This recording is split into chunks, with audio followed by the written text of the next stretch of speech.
Lezi ndaba zehora lokuqala sikwethulela zona bukhoma ekumkhulu le-SABC e-Auckland Park eGoli bukela inazi ezinohlonze eminijeni.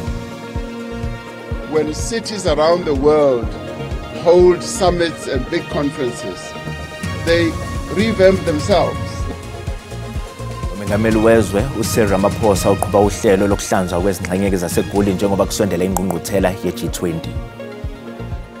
The trademark infringement case is based on a logo trademark, the very famous man with the spear that was the symbol of Umkhonto we Sizwe, the military wing of the ANC. Inkantolo yokwedlulisa amacala eseBloemfontein ihlalele kumbango wecala phakathi kwe-ANC kanye ne-MK Party ngombango wegama Umkhonto we Sizwe kanye nophawu njengoba ke-ANC ifuna ukuthi ke iqembu eliholwa nguJacob Zuma lingaqhubeki nokusebenzisa igama le-MK. It's very important, and I feel like finally our voices are going to be heard by the apps, because currently we've been crying for a lot of things, our safety. Abashayeli bezimoto ezikhokhelwa ngebanga ezilihambile eGqeberha e-Eastern Cape bamise ukusebenza kwezimoto zabo babamba umbhikisho namhlanje Nelson Mandela Bay njengoba bekhala ngezimo abasebenza ngaphansi kwazo. There is one target that we set out for ourselves. We said when we leave, no matter what, let's go to the knockout stage and take it forward. Ukuthola kube kwembukeli ngiyakwamukela ke izindabeleke zehora lokuqala ezingunqa phambili kanti futhi ke ezihamba phambili la ku-SABC 1 eMzansi for sure kanjalo ke naku-SABC lehayi igama lami ngikuDaud Phungula.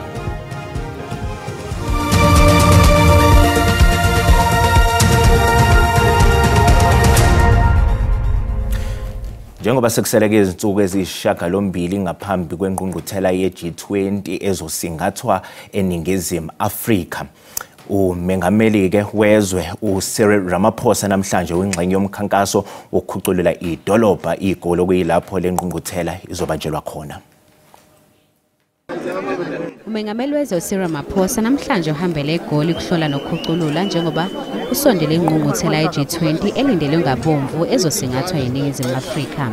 I'm happy with the work that is being done. There are only 7 days to go before the G20 Leaders Summit, and I'll be going now to where the summit is going to take place to go and see the level of preparedness.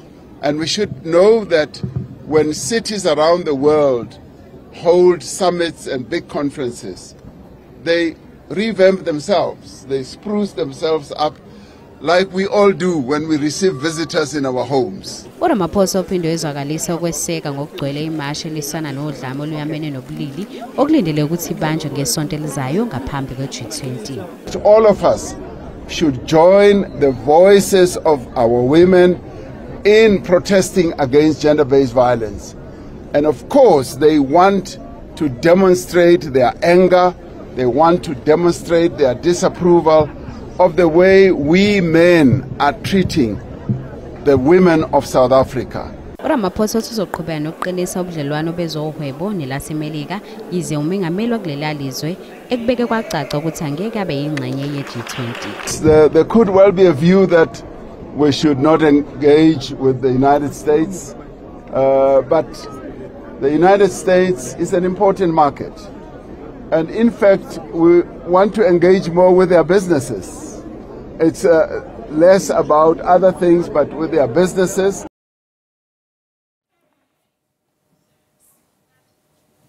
Kusenjalo lakuleli lamukeleke abantu abadabuka kwelasePalestina bevile ekhulwini na50 nabatheleke esikhumbulweni sezindiza iOR Tambo izolo befuna ukukhoseliswa. Kubikwa ukuthi ke isikhungo esibhekele ukusebenza kwemngcele iBorder Management Authority iqale yenqaba ukubavumela ukuthi bangene kuleli kwazise bebengakwazi ukusho ukuthi bazohlala isikhathi esingakanani nanokuthi bazohlala kuphi. The issue of the Palestinians who've been brought here is a matter, as I said, that we're paying attention to. We obviously need to look at the origins, where it started, the reason why they've been brought here.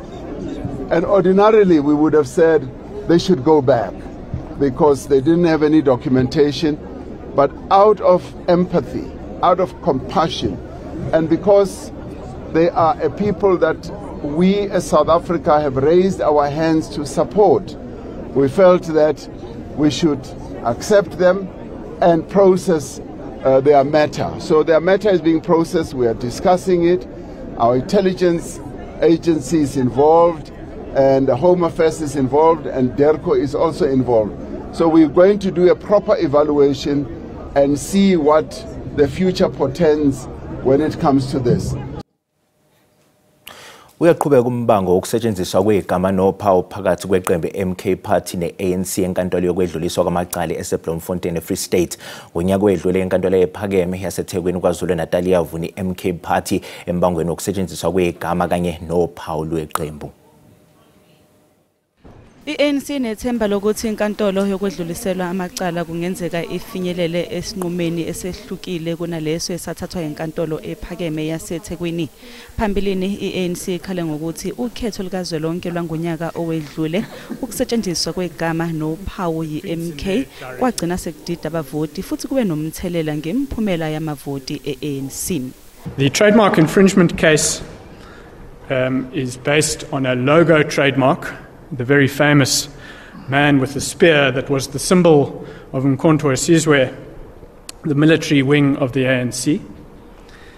The passing off case concerns the ANC's common law rights in that logo, but also in the names Umkhonto we Sizwe and MK. I-ANC ngomlomo wommeli wayo Advocate Gavin Marriott isola MK Party ngokusebenzisa uphawu negama elinomlando makade bebona abazabalaza ngaphansi kophiko lwezimpi kuyona i-ANC ukwenza abantu bacabanga ukuthi i-MK inobuhlobo ne-ANC. The Umkhonto we Sizwe's conduct constitutes an infringement of those trademark rights, and the specific facts they refer to in this context are those statements and utterances which were made by the former President Zuma at a gathering in which he said that a vote for the first respondent, a vote for the MK, is in fact a vote to rescue the ANC. Abameli be-MK Party nabo basamile ekutheni uphawu le-MK nolophiko lwezimpi lwe-ANC alusondelene nakancane kanti kulindele ukuthi le nkantolo ikhiphe isinqumo ngokuhamba kwesikhathi kuleli cala. Amalungu ekomiti lesikhashana lasephalamende eliphenya ngeinsolo ezenziwa umkhuzi wamaphoyisa esifundazweni KwaZulu-Natal uLieutenant General Nhlanhla Mkhwanazi anqume ukungaqhubeki nobufakazi obekade bethulwa yinhloko yezisebenzi ehhovisi likangqongqoshe wamaphoyisa uCedric Nkabinde. Izolo kuNkabinde ubevele phambi kwaleli komiti eliphenya ngeinsolo kezobugebengu inkohlakalo kanye nokuxambukela kwezombusazwe kwezobulungiswa kuleli. Ngesikhathi evela ikomitini lesikhashana lasephalamende uNkabinde wehlulekile ukucacisa ngokwenzeka ngesikhathi exhumana nosomabhizinisi waseNorthwest uBrown Mokgotsi. Lokhu kushiya amalungu ePhalamende engagculisekile neze. Chief of Staff, is this affidavit your affidavit? Yes, it's correct. Do you confirm everything that is in this affidavit? It's correct. Did you have your gadgets when you were writing this affidavit? No, data was thumb-sucking. So we are being given a thumb-sucked information here in front of the nation and we must accept that. Amalungu ePhalamende ehlukene abesevumelana ngokuthi isitatimende sikaNkabinde asinalo iqiniso ngakho ke asamukelekile. During his oral testimony, if he might have forgotten the sequence of or the chronology of developments, he could have said to us, like other witnesses will do when they are asked questions, to say, at the time we break, I will go and refresh these facts, and then I will come back and give you the accurate answers. He could have done that, especially in his oral testimony. But for oral testimony to contradict a sworn statement is a problem. Ulikhanyane uqhube wathi okwenziwe uNkabinde kwehluke kakhulu kunalokho kwenziwa umkhuzi wamaphoyisa KwaZulu-Natal. uLieutenant General Nhlanhla Mkhwanazi kwazise wakhoxisa ungelona iqiniso esitatimendeni sakhe. Kusenjalo iqembu iEFF selimangalele uNkabinde ngokusenga ezimithiyo ePhalamende.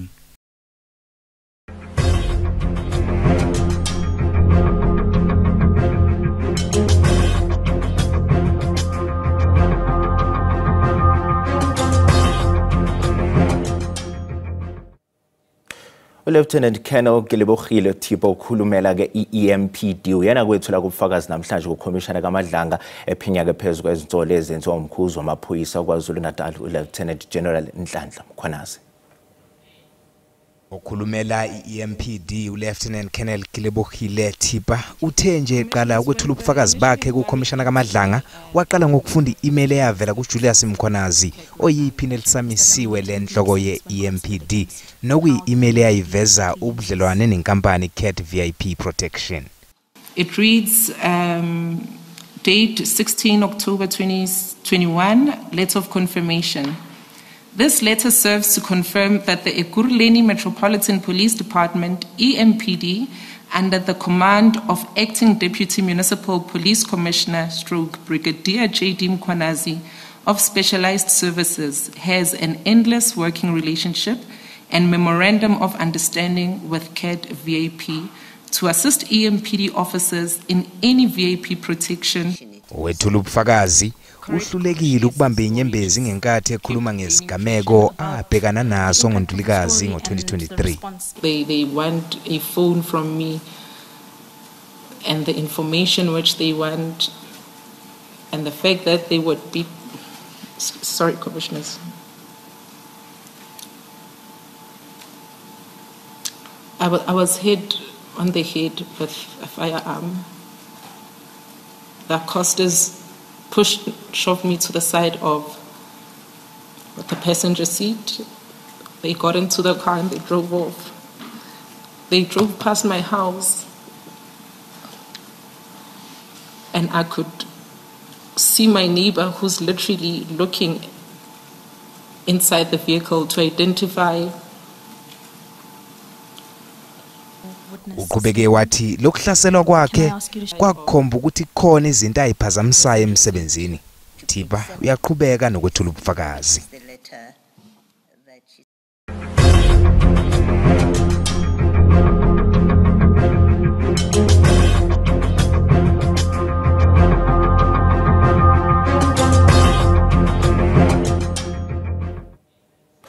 Abashayeli bezimoto ezikhokhelwa ngebanga ezilihambile ke namhlanje banquma ukumisa konke ukusebenza kumkhandlu dolobha Nelson Mandela Bay eEastern Cape njengoba befuna ke kubhekisiswa ke izikhalo zabo njengabashayeli. Umfelandawonye obhekeleke lezi zisebenzi nawo ke uyingxenye yesiteleka. Abashayeli bezimoto ezikhokhelwa ngebanga ezilihambile bathi bafuna inkokhelo egculisayo kanjalo ngokufanayo nemigomo. Abashayeli abangaphezulu kwekhulu bahambise uhlu lwezikhalo zabo abafuna kuhlatshangezwane nazo. Department of Transport, we're hoping we can fast track the process of doing the operating licenses. With the e-hailers or e-hailing, we really wish they can, number one, increase their prices. You know that there are trips where they are less than a litre of petrol.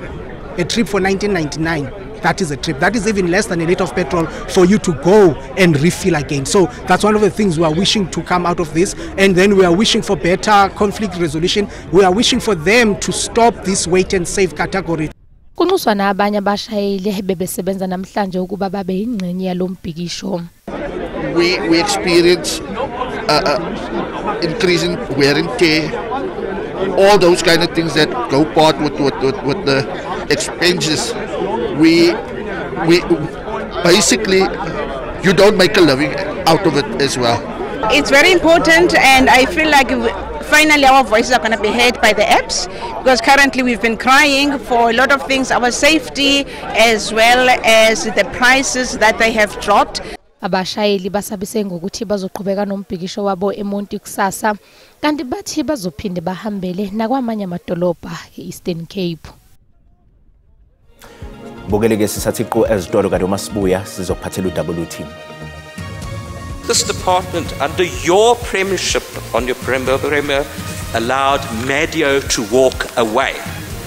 And I see a pattern here. There's a pattern here. It's a pattern of big talk about fighting corruption, but the big fish are protected. Sikalayenze eGauteng ithi kumele ke ligcwala umoya ibhantshi kundunankulu wesifundazwe uPanyaza Lisufi.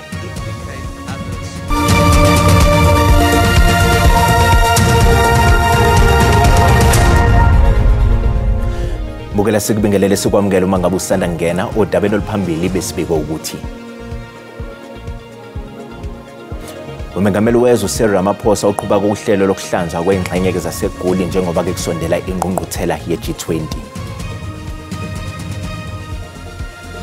Bukela sikhumbuza ukuthi lezi indaba ziyatholakala ku YouTube na ku SABC Plus ngena kuzo zicinge ngamagama athi SABC izindaba na kanjani uzozithola ngomjalo bazo. Kule nyanga wonke amehla azobethe njo eNingizimu Afrika kanti SABC izokuthulela bukhoma ingqungquthela ye-G20 njengomsakazelo semthethweni. Thola konke okwenzeka esiteshini zomsakazo ze-SABC eziyishumi-nesishiyagalombili. Kude bukela kusakaza okukhethekile ku-SABC News Channel, SABC Lehaye kanye na-SABC 1, 2 no 3. Thola yonke imininingwane ezinkundleni zokuxhumana nasesiteshini esikhethekile se-G20. G20 South Africa 2025 siletha ekhaya. Njengoba sekuseleke izinsuku eziyishiyagalombili ngaphambi kwengqungquthela ye-G20, SABC izoba ke nohlelo lwesiteshi sesikhashana esizotholakala ku-SABC Plus oluzokwethulela ukusuka nokuhlala kwezindaba zonke eziphathelene ne-G20. Uzama-ke Buthelezi owengamela ukusebenza kohlelo lwe-SABC pop-up channel uthi ke lesi siteshi ke sesikhashana sizokwethula ke izindaba ze-G20 nangezilwimi zesiNguni. Umsebenzi we-SABC is to raise awareness, inform, educate abalaleli emakhaya, and thina siyi-SABC we are the host broadcaster ye-G20 2025. So kubalulekile ukuthi senze sure ukuthi siyabafundisa ababukeli nge-G20 sibanikeza i-information. Sometimes people rely on social media, and you know ukuthi ku social media you end up getting information wrong. Other people take advantage of social media bayofaka izinto ezingekho. Kanti nakhona this is a huge event for South Africa. It is hosted for the first time in the continent. Number one, i-channel le ukungena kuyona, all you need is access to internet. You log on go SABC Plus, la izobiphuma khona SABC News Live, ufake your name, isibongo sakho, igama lakho, ufake ifone number yakho, sewune access. Kodwa okunye okuhle ukuthi kuyona le channel SABC News Live sizoba ne content yesinguni ezobe ifundisa nge-G20 ukubaluleka kwayo nokubaluleka kokuthi thina sihost as South Africa. Iqembu lezombusazwe i-Democratic Alliance lithi ke kumele ke ligcwele umoya ibhantshi kundunankulu wesifundazwe iGauteng uPanyaza Lesufi. Sikhuluma nje kunenkulumo mpikiswano emayelana ke nesiphakamiso songabethembu ubuholi bukaLesufi. Njengamanje ke sixhumana ke nentatheli yeziko lezindaba ze-SABC uCalvin Dludla ozosichazela ngokwenzekayo. Ngiyacebisa asikubingelele sikwamukele izindabeni ke zehora lokuqala emini. Sicela nje usichazele ukuthi ngabe ihamba kanjani inkulumo mpikiswano yongabethembi ubuholi bukaLesufi. Asibingelele kuwe empokaphungula sibingelele nombukeli weindaba ze-SABC esekhaya udaba loluke olunkankanyayo la ngaphakathi ke esishayamithetho sosifundazwe eGauteng njengobushilo i-Democratic Alliance iholo Solimsimang iphakamisa inesiphakamiso songabethembi ubuholi bukandunankulu wesifundazwe uPanyaza Lesufi. Njengamanje amalungu esishayamithetho ke ayaphikisana ngenkathi ngiphumela ngaphandle obemile enza le nkulumo mpikiswano owengamele wezomnotho la esifundazweni ke iGauteng uLebogang Mayile obesho ukuthi ke le EDA izama ukuzenza ke osomathuba kanti ke akayiboni ukuthi ke izonqoba washo ukuthi ke uma ngabe kuqhathaniswa izifundazwe ukuyifundazwe iGauteng kanye nesifundazwe eWestern Cape ukuyifundazwe iGauteng sibonakala senza ngcono kakhulu kunesifundazwe ke iWestern Cape. Washo uMayile ukuthi cha EDA uma ngabe ijoni ibona ngathi ngakwazi ukuthi besemandleni ombuso kungamele iqale ilungise inkinga ezikhona la iphethe khona yona okuyisifundazwe ke iWestern Cape. Kodwa ngamalungu esishayamithetho ke abelokhu elimunyunga leli daba nomunye ke ekhomba omunye kuyinkomba ngombane kanti ke akubonakala ukuthi iDA ngathi izosho umhlanganiso kulolu daba ngoba amaqembu amaningi ayamchitha ke uSolimsimang ngelithi ke akakwazi ukuthi angathi ke azophatha isifundazwe eGauteng ngoba umsola ngokuthi uyaxwasa amalungu amaqembu ehlukene asephakamile afaka phakathi ke iqembu iMK, iqembu iFF, iyona iANC kanye ne-PA athi cha ngeke aze avume ukuthi-ke kulolu daba-ke olugcine luvuna i-DA noma baseke i-DA. Kodwa-ke i-DA yona namalunga ayo bathi bona bazonqoba. Kanti-ke uzokhumbula ukuthi-ke la isishayamthetho sesifundazwe eGauteng amalunga esishayamthetho awu-80 80. Okusho ukuthi umuntu ofuna ukunqoba kungamele-ke anqobe ngamavoti angaphezu kwama40 okungu-40 noma athola amavoti awu-41 ukuze akwazi ukunqoba. Kubonakala kuzokwenzeka lokho sekungaba umlingo ngoba i-DA la isishayamthetho Dawudi nabantu awu-22 kubonakala ukuthi ina. Okay. Alright, ngenxa yesikhathi sibonga kakhulu yona ke intatheli yezwe kwelezindaba ze-SABC uCalvin wakadludla. Bukela umhlahlo wesimo sezulu yalandela emva kwekhefu nganyakaza.